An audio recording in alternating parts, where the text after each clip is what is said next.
natatanggal na yung sobrang lambot ng manok, natatanggal na yung buto. So, ito hindi to pwede.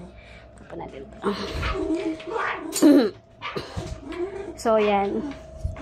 Ano yan? Halo-halo na yan. May baboy, may manok. Pero, parehas na lechon. Palechon kami ng New Year. At syempre, kasama sa budget ang mga alaga ko. At yan ay ipapaulam ko sa kanila. Kagabi, pinakain ko din sila nito. Pero walang ulam. Kumbaga parang pinaka-treats nila. Tapos, meron pa ako dung nakalagay sa ref. Mamaya ko nang papakain sa kanila yon after o kaya sa bag matulog. Kaya ayan, excited na yung si Black. Ayun, kasi nagustuhan niya kagabi. So, ayan.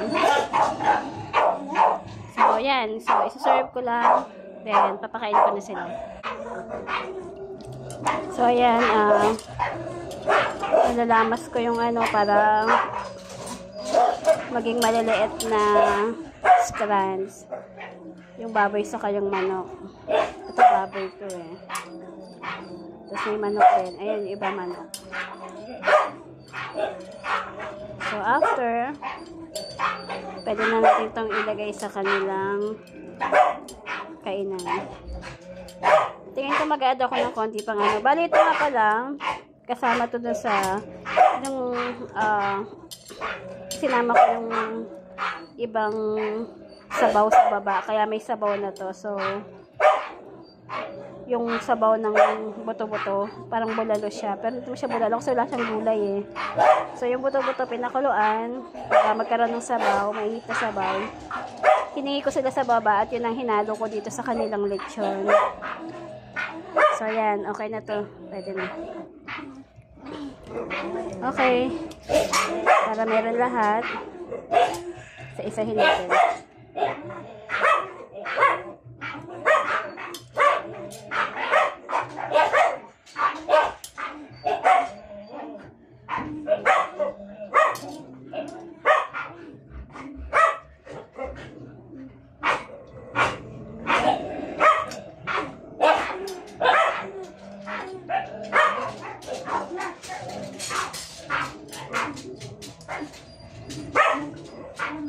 So, ayan. Lalagyan na natin ng sabaw.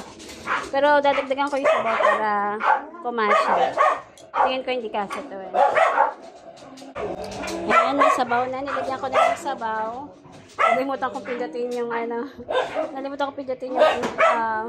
record button. Pero, ayan, nalagyan ko na ng sabaw. Ayan, may sabaw na. So, yan, isuserve ko na sa mga maingay kong alaga na amoy kasi nila yung treats nila kagabi. So, yan, kakain mo na sila. So, ayan, kumakain na sila. Ayan. Lahat sila kumakain na. So, after kumain, dikpet, tapos pahinga. Okay, Happy New Year everyone!